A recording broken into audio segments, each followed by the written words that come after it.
So I get to have the fun of asking the questions to this really great panel with three, I'd like to point out, really different points of view. Steve's venture capital funding, cool new ideas. Astro's running probably one of the most inventive labs, but I think, is it fair to say, managing a lot these days? Maybe still there inventing. And Christina's, she's in the lab making the future happen.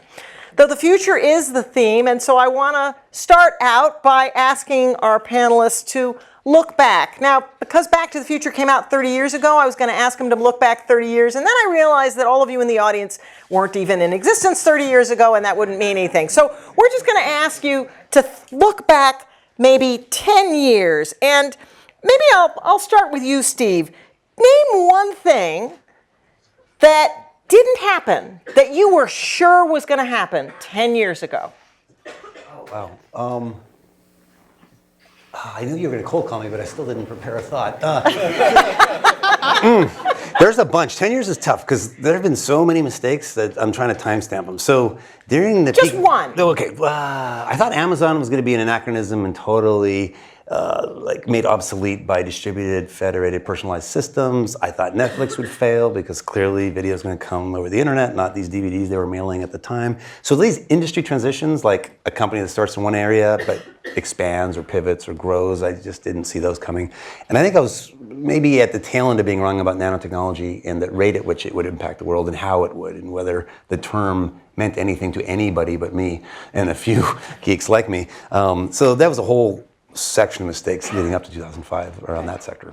So Astro, you get the flip side. What did you predict that is happening? What'd you get right? Oh, he gets the same one. Right. I'm with Steve. I think it's more interesting. I mean, I'll answer your question. I'll pick something, but I want to start with one or two things that I totally got wrong. Fine. The one that sticks in my mind, I think of this all the time because I have this mantra at X about how almost all of my ideas are wrong, how all of your ideas are wrong, all of our ideas are wrong, almost all the time. It's how we claw through all of the piles of ideas that we have to find those gems. That's the real trick. And the thing that I use to remind myself all the time how wrong I can be is I remember seeing the first phone about 10 years ago that had a camera on it. And I just thought, people are not going to take pictures with their phones. And even if they did, there's no way that they're going to be like obsessed sending pictures to their friends. It's like the dumbest thing I've ever heard. And I was really sure that that was not going to make it. I just remember very viscerally being certain about that. So it's a good humility moment for me. So was there something that sticks in your mind that you got right, that you could see the future 10 years ago? I think that, so my background is artificial intelligence, and 10 years ago was a so-called AI winter, and we are out of that winter now, and that was one of the things I was incredibly confident about, because AI has been on this very predictable sort of exponential increase in its abilities, and that people were saying AI is dead or that it's never going to actually accomplish anything really never changed that trajectory. So that was one of the things where I felt like, yeah, we'll see. And in fact, AI has continued to make really steady progress in a bunch of areas like machine translation and speech to text and computer vision and robotics and a bunch of the areas in which it's just continued to churn out benefits over the years. So I feel like I was right about that one. Okay, and Christina, something that you couldn't have even imagined, didn't think about, didn't think it was going to be right or wrong, but it's happened and is changing the world. Biggest surprise. Well, I guess I would say, let me just say two things. So something that I didn't even imagine people would want to work on beyond sort of fantasy and movies that is not necessarily here yet, but people are seriously working on is de-extinction, right? And again, it's not that we've achieved that yet, but people are inching closer to that, right? And people can kind of see this happening with different with different creatures and animals, and it just wouldn't have even entered my mind that would be something that we'd want to spend our time doing. The other thing, though, that is now here that I wouldn't have predicted or thought about is the idea of cloud laboratories within biology, right? So really now, thinking about outsourcing, our experiments and the way that we do experiments and examine things to companies where that can be more systematized would not have been something that I would have even thought, was possible, or that there was even really a market for. So now let's turn to the future. Steve, what's the coolest thing in the pipeline? Oh, what time frame? Like right now, cool or? You call it. Oh God, it's all over the place. So the high level observation would be that when I started in this business of investing startups 20 years ago, it was all in a few industries of software, semiconductors, and biotech. And we didn't do biotech at DFJ, so it was software, semiconductors, and variants, computing, photonics. It all felt the same. And today it's like a whole variety of industries that are being transformed because of deep learning, machine learning techniques. So everything from rockets and drones and robots and satellites that used to be really bad industrial businesses, they're now becoming software-centric businesses. So in every one of those sectors, it's kind of a recurring theme of how they're doing it, using off-the-shelf hardware from cell phones, repurposed in new and interesting ways. And that's exciting. And then closer to Christina's area of focus, the whole revolution of learning going on in life sciences and how that percolates back to IT in general. Like how do we build complex systems? How will we build these AIs of the future? I think will be informed by the way biology has done it, both as an existence proof and metaphorical inspiration for how do you iterate on an algorithm and compound intelligence over time or complexity over time. I think those are the metaphors of the future for how we do engineering. I'm going to interrupt you for 1 second. Can people hear okay? Raise your hand in the back if it's okay. Good question. It's okay. Hand is okay? Good. That's rare for me. All Good. right. Yeah, all right. Thanks. Yeah, no, because I think this morning it was tough, so thanks for the check-in. Yeah. And so I think the field that excites me the most is biology. The technique is machine learning and deep learning across all fields. And then that leads to all kinds of interesting things, like satellites that'll observe the Earth every day, and broadband everywhere on the planet via satellite, and building new life forms that do interesting things, building organs for transplant that are not going to trigger the immune system. There's just like probably 18,000 different student projects that would have seemed like science fiction even 5 years ago. So Astro, can I ask you that question? You just did. Obviously there are specific things that I can't answer, but one of the things that excites me, which is related to what Steve said, is when I look at the commonality across a lot of the things that we're doing at X, I notice that a lot of the projects are both non-traditional in being robotics, but in fact actually are robots. So we're trying to get the other 4.5 billion people who don't have a good internet connection today, an internet connection via a network of stratospheric balloons. But in fact, those balloons have to do a lot of sensing. They have a lot of actuation. They can rise and fall. They're trying to pick the winds that they grab and cause themselves to sail to keep themselves into useful places. So if you have sensing, you have computation, and you have actuation, in the very general sense, you're a robot. Our airborne wind turbines are actually this shift from a huge amount of steel to mechanically solve a problem to essentially a very small tether and a super hard control system problem, which is essentially bringing robotics much more centrally to this issue of generating energy. Our cars, self-driving cars, are kind of the poster child for non-traditional robotics. Our self-flying vehicles for package delivery are very centrally sort of robots. So in the sense of robots as walking mechanical people, I don't know how fast that's really going to change the world, but I see a lot of these issues about bringing techniques from machine learning, from mechanical engineering, from ways of embedding intelligence into products as an alternative to making them mechanically safer or mechanically cheaper. I see that as a very general thing that we're going to be able to do over and over again to solve problems in the world. That's cool. Given this revolution that's going on, all the changes, Christina, you work in a lab, you do your research. How do you choose from that whole menu of really exciting things what to focus on and what you do? So I think the first thing for any of us is to really ask yourself, right, ourselves, what are we passionate about, right, and what do we want to be doing? Because, if you're gonna, when you think about what problems you want to work on, and what type of world you want to live in, there are many different routes to take, but you want to choose something that you're gonna want to put, your whole self and your whole sort of heart, body, and mind into. So that's the first thing I think that really drives that decision. The second thing when I think about problems that I want to work on is, and especially, operating within an academic environment. I mean, or at least I think our role is to not just think, 2 to 5 years into the future. Our role is to think sort of 10, 20 years into the future. We should be doing things, right, that are going to build the foundational technologies, right, and advances that then, eventually will move on into industry. So I think we want to look, 10, 15, 20 years into the future and ask ourselves, what are the big problems we see? What type of world do we want to live in? And what is either the foundational research or the applied research that we want to focus on that we believe is going to sort of make an effect of transformative changes in the world around us, right? And then you pick what problems you want to work on, and you dig in. And the great thing about working in an academic environment is you have so many people around you to work with that are going to bring their creativity and spirit into it and take things in in directions that you couldn't even imagine. And you have to be able to give them the freedom to do that. Okay.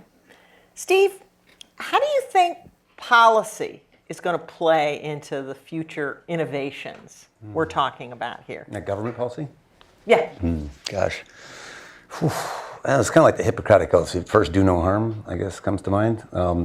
Does that mean you don't work on things? No, almost Okay, let's never. just clarify that. No. So our companies interact with policy a lot, but we rarely, if ever, bet on policy swinging our way, with possibly the exception of autonomous vehicles, where we don't know how it'll happen, but it just seems so compellingly obvious that all vehicles will be autonomous and electric in the future, and we'll marvel at the present day that we let people slaughter each other on roads. And I'm one of those high-risk category kind of people myself, and so that in planes. So we know that's the future, but in general, let's say in the energy clean tech investments that we've made, we never count on policy making the investment work, and so we generally are pretty hands-off when it comes to that. Now, government can play a big role, obviously, in sponsoring projects, whether it's NASA helping SpaceX get its start, or a big loan to Tesla, obviously at a critical juncture.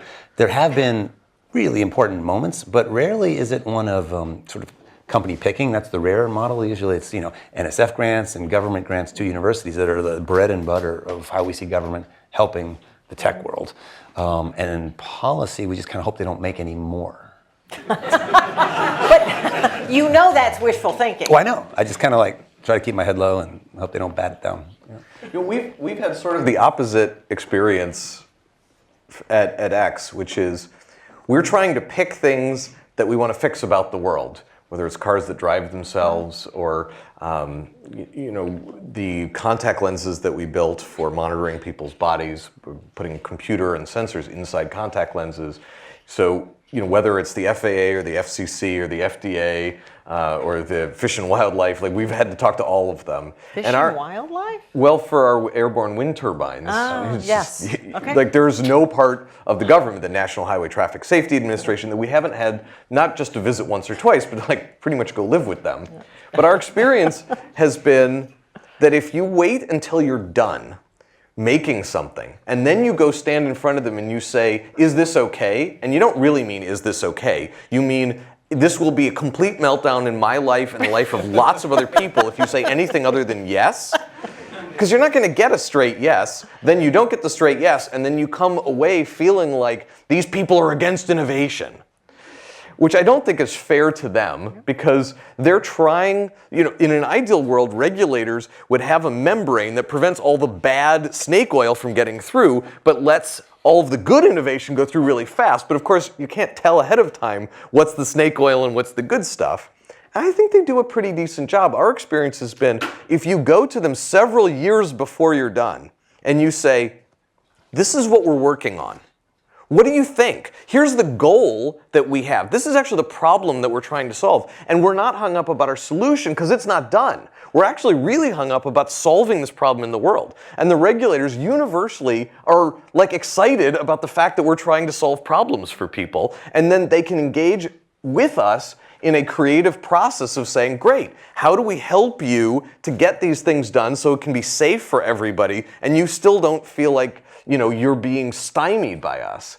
So I think it depends how you go about it. I agree, we would never bet on the regulations changing, but then again, we almost always bet that regulators can work with us to change in ways that are going to be necessary in order for the world to be a better place.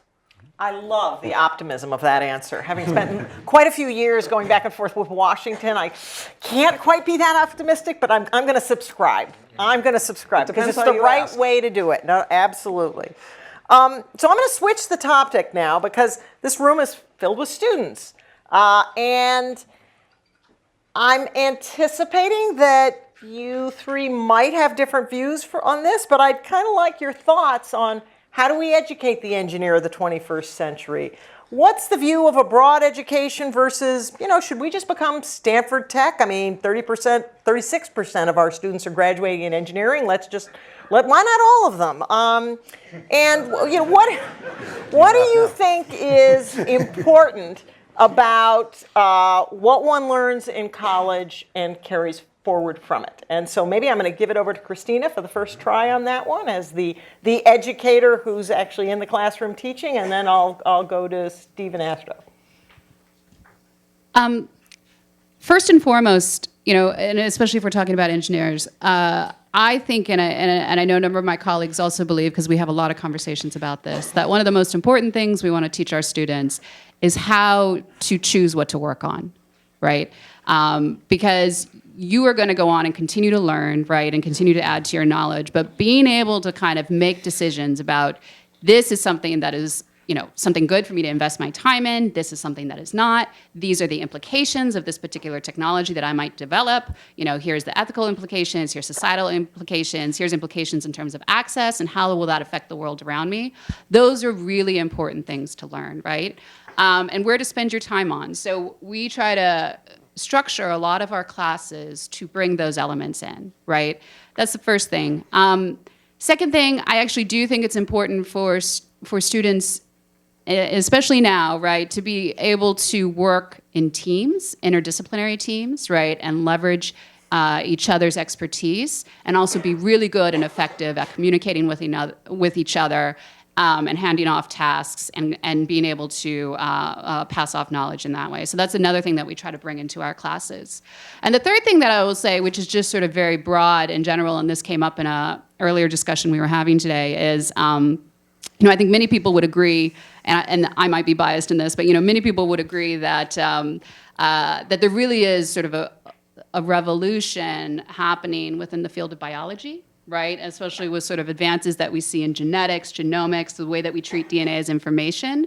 And I think traditionally biology has been almost sort of a niche, right? Many engineers, only don't have to take a biology class, right? We might have to take a physics class, we might have to take a chemistry class, but there's not a broad, even basic literacy in biology. And I think we really need to change that and treat it as something that everybody should be broadly literate in to really be able to move, into this next realm of technological advances that we're going to see. And that will also allow us to think about how we bridge biology with computer science, with information science, right, with mechanics, et cetera, and allow us to move across these different disciplines. And I think that's very important and something that is a deficiency right now in how we train students. So Astro, do you agree with her? I think that's exactly the right set of stuff that we look for. How great are they at communicating? How great are they at learning? How practiced are they at working in groups? So that's the stuff that we should be training people to do. I'm actually not a huge believer that you have to pick what it is you're going to be an expert at now, study that really hard, and then go out and shop that expertise for the rest of your life. The bad news is that the stuff that you're learning now is going to be fairly irrelevant in 10 years. Seriously, just get prepared for that. It is going to be irrelevant. Yeah, remember that when you're doing your homework sets tonight. No, but the good news is that the skill of learning things quickly, figuring out how to understand first principles and be able to reconstruct your knowledge even after you forget 90% of it later, those skills are critical for the rest of your life. And picking up those through those homework sets matters actually way more than the actual knowledge that you're taking in. I just had someone sit down with me who used to be a tank battalion commander. His first job after being a tank battalion commander was to come to X and he was doing field ops for Project Loon, the stratospheric balloon project. Now, a few years later, he is literally designing the balloons. He had no background in any of that before, but he's fantastic at it. And he was saying, well, maybe it's getting time to like hand that over. My team is really developed, and I'd like to kind of go back to the early stages and do some more stuff. And I said, why don't you just join another field ops team? That worked for you the first time. Just go get some mud on your boots, jump into a team. Even though you're really expert at these things now, they won't know it, and you're probably going to develop a new set of expertise that has nothing to do with balloon design by the time you're done. So don't get wound up about it. Just take that quick step back and you'll rocket forward again. And I think the same is true for everyone in this room, that if you plan for static stability, you're going to be really frustrated. But if you can build the skills of dynamic stability, it's going to be awesome. Yeah. Steve? I want to amplify that and totally agree. A framework for what Astro's saying is if you believe, and I think you should if you're close to science and engineering, that we're in an era of ever-accelerating technological change. You can think of Moore's Law as one epitome of that. Then a corollary is the lifespan of any given idea, company, technology, product, you name it, is going to become more and more ephemeral. And so your career, your life of lifelong learning becomes all the more imperative, right? That process learning, how can I learn? How can I engineer better? How can I pivot to something new from what I've done are critical skills. So translating to what that means here today, think about methodologies of engineering, like that. Well, you have the scientific method, you have methodology of traditional engineering, you have these unusual things like deep learning, machine learning that are closer to an evolutionary algorithm, and learning more about that in biology and how it infuses all fields would be important. So if I could take what Christina said, I'd say everyone here, no matter what you're studying, to learn a little bit about biological systems and how they work, and a little bit about computer science, will be almost like the connective tissue between almost anything you want to do in your life, because I think those are the metaphors, the frameworks that will apply to almost everything. And then you might think, in terms of what you prioritize, what do you uniquely bring to the table? What quirky background, and either academically or what have you, can you combine in ways to have insights about solutions to problems or areas of the world to focus on that everyone else in the room isn't also doing? Because it's those interdisciplinary pairings of ideas, I think, where true meaningful breakthroughs come through. And that's, frankly, I think where you learn. I think that's where a lot of excitement comes from, and that's what pushes the world forward. Can I just Please, give two yeah. super quick examples that just made me think? The sort of COO for Google X, whose name is Tom, who has a lot of the central teams under him. These are people like strategic sourcing. These are people who go negotiate with our supply chain and say, hey, we'll give you $1 million if you'll like make this totally weird thing that you've actually never made before, and then maybe if we need it, we'll get thousands of them from you. That person, his background is not finance. He didn't work at McKinsey. He was first in his class in computer science at Oxford. And the person who was running, we have the very wide part of our funnel, which is called rapid eval team, rapid evaluation team, which is all these sort of technical polymaths. When they graduate something from their part of the organization, when they fail to kill it for the first couple of months, the place that it goes next, which is called the Foundry, is run by a woman named Obi. And Obi has no technical background, and yet all of the things that we're doing, she actually was running marketing for like about a third of Google before she came to X, and now she's running a bunch of teams that are doing incredibly technical things, and she is perfect for that. You don't know where you're going to end up, and I think it's these weird sort of confluences of the skills that you're picking up and the experiences you're picking up and the style that you have that will end up determining where your best niches are in life, not what your major is. One last thing. Speaking, they both said it. Practice it. It's an acquired skill. Everyone can be a good speaker. It's terrifying the first 10 times. Just do it. You'll get better. The other skill I might emphasize is respect for cognitive diversity. Some geeks like myself thought there is a optimistic, high energy, analytical way of thinking about the world, whatever my cognitive style was, and that's clearly right, and everything on us is deviant, right? And in my first few jobs, I really had a tough time with other ways of thinking. Those people were all just weirdos. And once I started to embrace that a team of 5 people, plus or minus 2, that are very different, is going to be better than a team of 5 experts that think just like myself. Thank you for that wonderful way of describing the importance of diversity. Yeah. But as I listen to you talk, I get a little worried that maybe domain expertise isn't really needed. You're really talking about those broader skills, learning how to learn, but Where does domain expertise fit into this? Christina, you want to take a shot at that? I would say that I think there is value in domain expertise, but really what it is that you, from the context of engineering innovation, right? I believe that you have to have a good understanding of the underlying substrate that you're working with, right, in order to apply, and in order to innovate around it. I think the point that's being made, which is also I would agree with, is that the specifics, right? What is sort of cutting edge now is going to be obsolete 10 years from now, right? And so you have to be able to continue to learn, right? Because if you just think about biology, right, our models of things, 25 years ago, or how I was taught, right, genetics, right, is very different than what it would be like in a genetics class now, right? Just our understanding of that substrate is very different, and the way that we understand it and the way that we interface with it. And so, if you want to continue to sort of be at the forefront of a field, you have to have the plasticity to continue to learn, right, and to continue to adapt. And also, something that I think is challenging for a lot of people, that was sort of highlighted here, is being able to move between disciplines, right, and not necessarily only putting yourself into one box, right, but being able to move fluidly between them. Do you both agree with her? Yeah. I might summarize, at least in my mind, that I think process learning and process knowledge is going to become more and more important than product knowledge. That could be instantiated in a database. What do we know about the world? What are the facts of the world?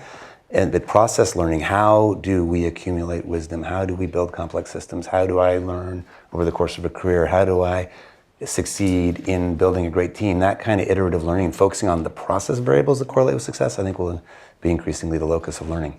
Interesting. Yeah, I would say maybe ballpark 60% of the people we hire, we have some domain expertise that we need them to have. If we're building a contact lens and we need electrochemistry work done, we're not going to hire someone who doesn't have an electrochemical background. Like, that doesn't make any sense. But there are lots of people who have electrochemistry as part of their toolkit. That really is like table stakes, even for those jobs. And there are people some of whom don't actually have electrochemistry as a major and still have that as their expertise. And all told, that's maybe 60% of who we hire. There's a lot of like, Sally is amazing. Let's just get Sally, because like, we're crazy if we don't have Sally as part of our team. And if that's 40% of everybody, and there's some of the other 60% where you kind of didn't learn soccer from the book, you just ended up playing a lot of soccer, whatever, you know how to play soccer at the end of the day, and that's what we need, great, you're hired. Okay. I think people focusing on the domains for any reason other than because you love it is probably not going to get you what you want. Okay. So I'm going to just ask one more question to the three of you, and then we're going to open it up to the audience. So I just want to put the audience on notice that in a minute I'll turn it over to you. But I had one last question. A lot of the technology, Steve, that you fund, Astro, that you develop, Christina, the potential of the technology you develop in your lab, there are a lot of societal implications. And some of them are not always positive. How responsible do you feel for the societal implications of what you invent and invest in? And how do you think about linking technology, innovation, and societal responsibility? And you want to start it off, Steve? Sure. Yeah, it's a deep question. So in the short and immediate term, you can be responsible by saying, there's certain categories you won't invest in because they're distasteful. But I think the deeper question is dangerously powerful technologies, which are all around us and compounding dramatically, as you know. And soon, sort of the ultimate vector is heading towards technologies that will be trivial to execute as an undergrad, that could kill much of humanity for almost no money. And that in a world, that's a difficult world to imagine in the future. So we as humans are pretty static in terms of who we are. Our culture evolves at a less glacial pace, but still somewhat glacial compared to all these technology advances. And so there can be a bit of a disconnect, both in terms of capabilities to do harm, as well as all kinds of ripples through society. So I believe technology is synonymous with progress. It's kind of like, it's hard to detach progress in any sense from advancement of ideas, right? Because a technology could be something like the scientific method itself or a new form of governance. That's a form of technology, but most of what we focus on are the technologies that are accelerating dramatically. And I think it's a net positive on almost all fronts. I think there's some really big implications, though, as it rends the fabric of society. So we already see how we live very differently today than 50 years ago, culturally, versus 2,000 years ago. It's astounding how much progress we've made. And violence keeps declining, and our future might be bright. But I do worry about things like an ever-accelerating rich-poor gap that might be an inevitable byproduct of network economies being part of most information businesses, and most businesses becoming information-centric at their core at different rates over time, where there just won't be jobs in agriculture, there won't be jobs driving cars, which is about 20% of paid employment today. That's all clearly going away in the near term, and all those new jobs come, and we'll all become information workers and entertainment workers, and that sounds great, except for people who don't want to do that. And it's all globally competitive more than regionally competitive. And so, none of this will happen right away, but I think an inexorable trend is that we need to understand a world where that will just keep accelerating, not be self-rectifying. But for perhaps policy, but for some waves in philanthropy, which I find encouraging, but there's also a lot of self-reinforcing feedback loops along that. So that's one thing I worry about. I don't know, though, what as an individual in an individual technology area could do about it, other than acknowledge the larger trend that's an emergent phenomenon and say, well, there's a big problem I could try to solve as an entrepreneur. Let me think about that future, and let's say, wow, you want to provide for basic human needs for everyone when there are no jobs. Well, how about Maslow's hierarchy of needs, food, shelter, clothing, healthcare, and education, if Maslow is alive today? And let me do an app to provide free healthcare forever for everyone via a smartphone, because in the future we have to have that or we'll be in trouble. It could be an entrepreneurial sort of impetus to solve the problem instead of wringing our hands about it. And so that's what I'm looking for as an investor, to say, technology is going to do what it does. That's exogenous to us. We're like the vessels for ideas, and like a genetic, sort of bag, if you will. We're also a mimetic bag, and we spread ideas promiscuously, and that's just going to happen, and we can't stop it. So how about tilting our efforts to anticipating that future and helping the transition to be a little less cumbersome as it currently seems to be? Great. Christina? So somebody who develops technologies, right, and thinks about what technologies we want to develop, So I think it's definitely the case that as engineers, we have a responsibility to think about the broader societal applications of the technologies we develop. This comes back to, part of it comes back to, how do we choose what to work on, right? I think it's also the case, and I run up against this a lot, and I think we have to acknowledge that there's dual use aspects of almost any technology, right? And many times in ways that we can't even imagine, right? Simple, very right example. Did we envision or imagine, right, that airplanes would be used to sort of fly into buildings, right? So you have to, and so you're not going to be able to envision or even predict all the ways that a technology might evolve, right? And all the ways that someone might take a technology. I think there are, with many technologies, you can think about sort of short-term, right, or immediate, how it might be misused, and then you can come to some conclusion about whether you think, what are the pros and what are the cons, right, what are the trade-offs, and is the overall good worth the risk? And then I think what plays into it also is you want to think about policy around it. For some potential risk, for some potential dual use, there's a lot that we can do working with regulators, working with government to think about policy that can be developed to ensure that, as new technologies are introduced, we're mitigating, what's happening in other societies, and making sure that that's being minimized. And thinking, again, about the culture of how we train our students, so that we're training, right, cadres of students and engineers that are going to go forth and innovate and apply things positively. Great. Astro, the final word on that topic. When we're working as scientists, as inventors, as entrepreneurs in any area, obviously there's a significant responsibility, but that responsibility can't be to control the outcome of society. That's not the job of any of those people. It's not necessarily anyone's job, but if it is anyone's job, it's the job of the public sector, not the private sector. Now, that doesn't waive all responsibility from those people, but it means that their participation in the process is one of transparency and education. That means participating with the public sector by saying, here's what we're working on. here's what we know about what it's likely to be in the future. You can help, or we can help you think through what we might not know and maybe discover some of those things ahead of time. Let's talk about that. I want to make sure you, the public sector, understand as best as possible, and then that's your job, not our job, to control this thing. Because when we pursue any kind of technology from a perspective of fear and secrecy, we are crippling it. We are turning it into something less than what it otherwise could have been, and we are ceding the real development of that thing to the very people we're most afraid of. So instead of painting these technologies as the poster children for our fears, we should be accepting that the world is changing and doing our job as educators to the public sector of the ramifications of these things, but then continuing to move these things forward without embarrassment. Great. All right, let me now turn it over, and I think your hand was first up, so you get the first question. So there's this interesting idea that generational privacy norms have developed as a result of, say, Facebook sharing photos like you were talking about before. And I wanted to ask you, to what extent do you think technology drives our value systems? And to what extent are the technologies that you develop and fund a product of the values you would like to foster? And I'm going to ask you to repeat. Was that directed at Steve? All All three. Okay. So to keep it going, we'll just have one panelist answer so that we can get lots of questions. Oh dear. So maybe Steve, but I'm going to ask you to repeat the question because he's not mic'd and this is being taped.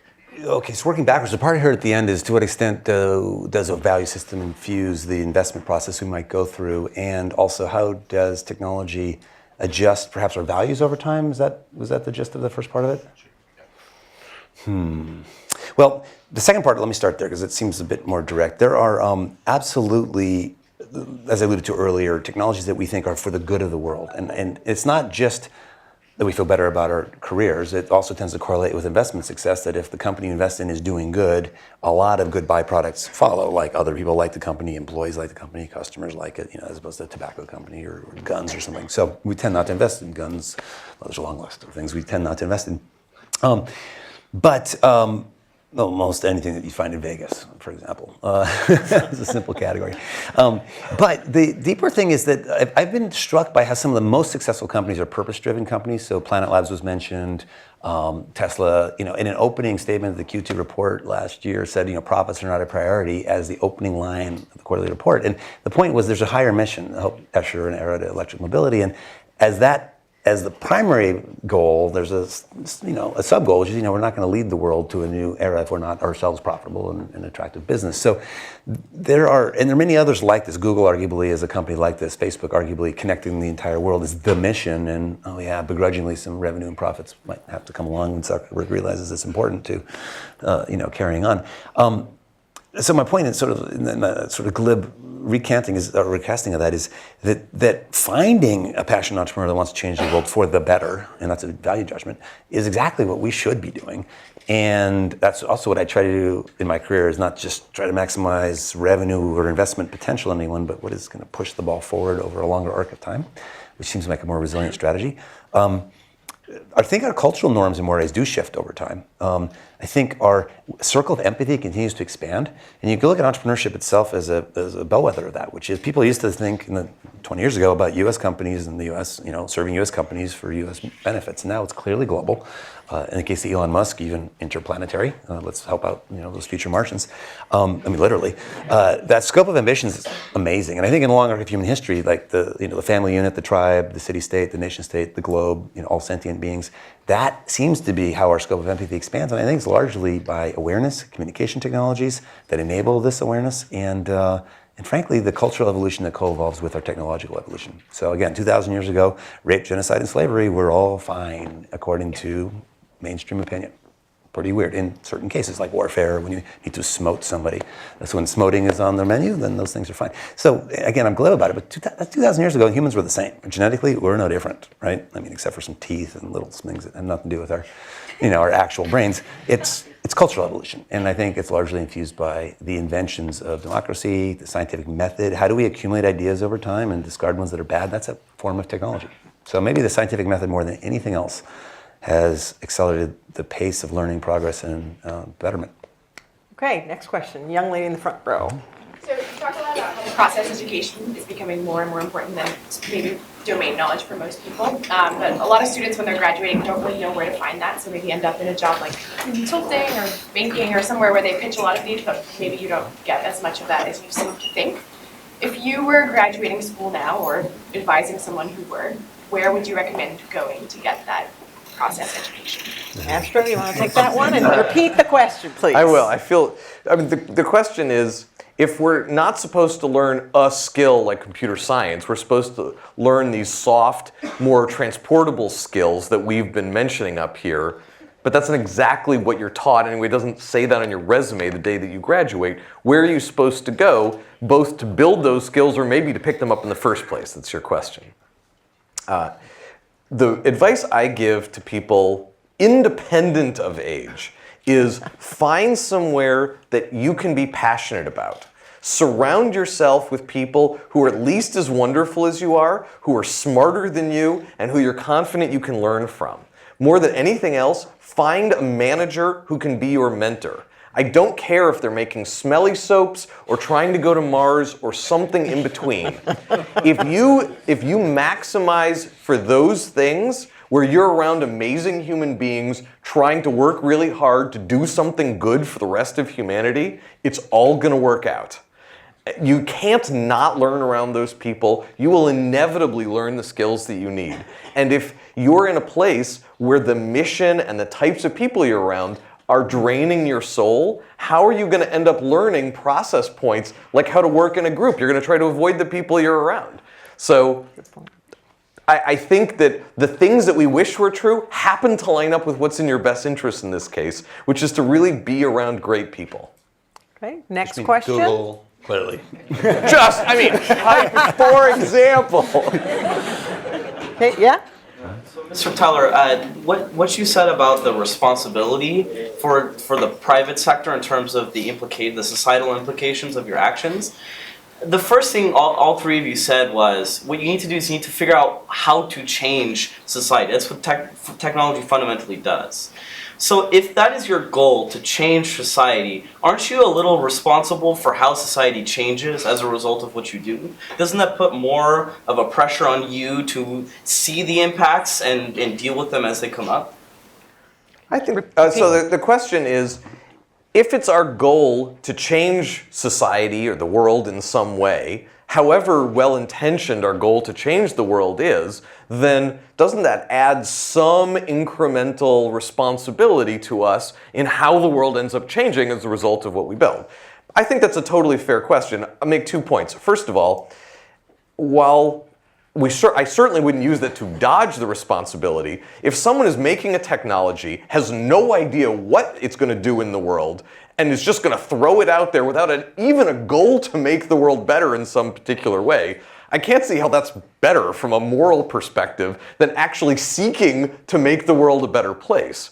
So if you pick something like, let's say, cars that can drive themselves, you need to work out early on whether you believe in your heart collectively that that's actually going to make the world a better place. Now, no technology, as she was pointing out, is an absolute positive.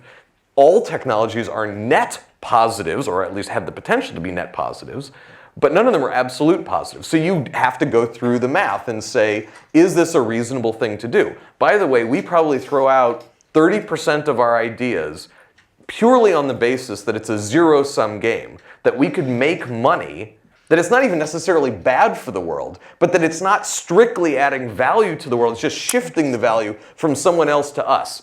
And even that leaves us cold, and we say, nope, not going to do that one. So we go through that process. But, for example, if, just to use self-driving cars, there are going to be people who have new jobs because cars can drive themselves. Surely there are going to be some people who don't have jobs anymore because cars can drive themselves. I'm compassionate about that, but A, I'm not sure that that justifies 1.2 million people a year dying in car accidents, that we would just maintain the status quo of those jobs. Because the fundamental problem, I believe, is that we are failing the young people of our societies around the world. We are not doing a good job of training them. And let's say in the limit we were doing an abysmal job, and it might not be much better than that, frankly, of training the young people of the world to be really ready for the future. What should we do? Stop all forward progress? Not cure any more diseases?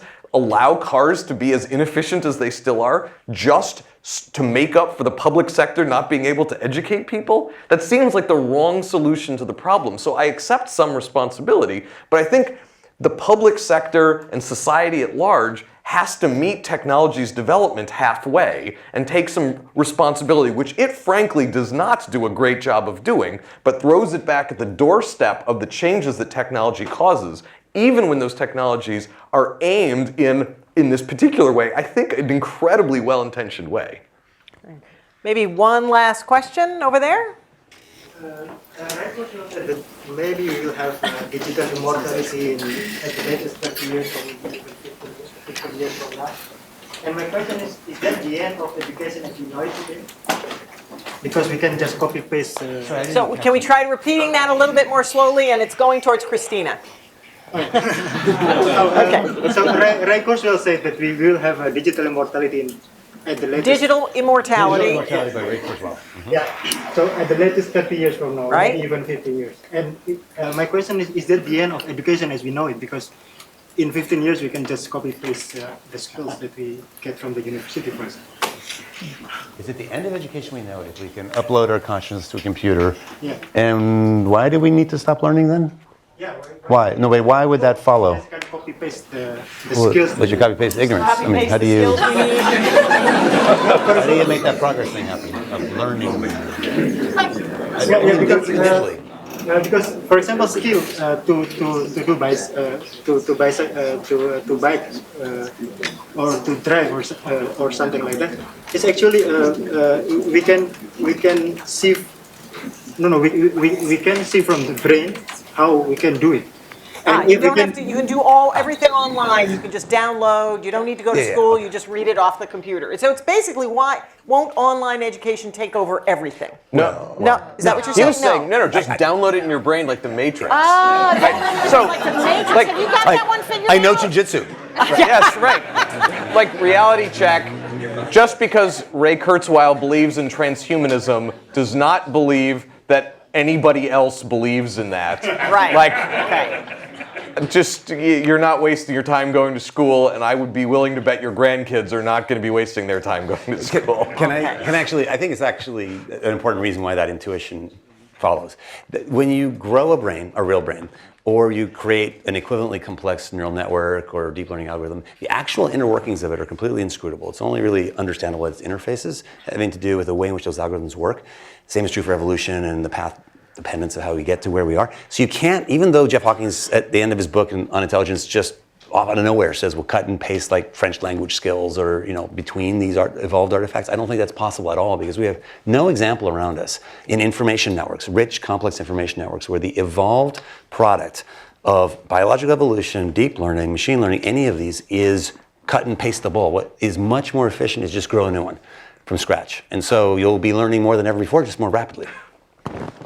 Okay. We are at the end of our time. I want to thank people for coming, and I especially want to thank our speakers for their very interesting insights.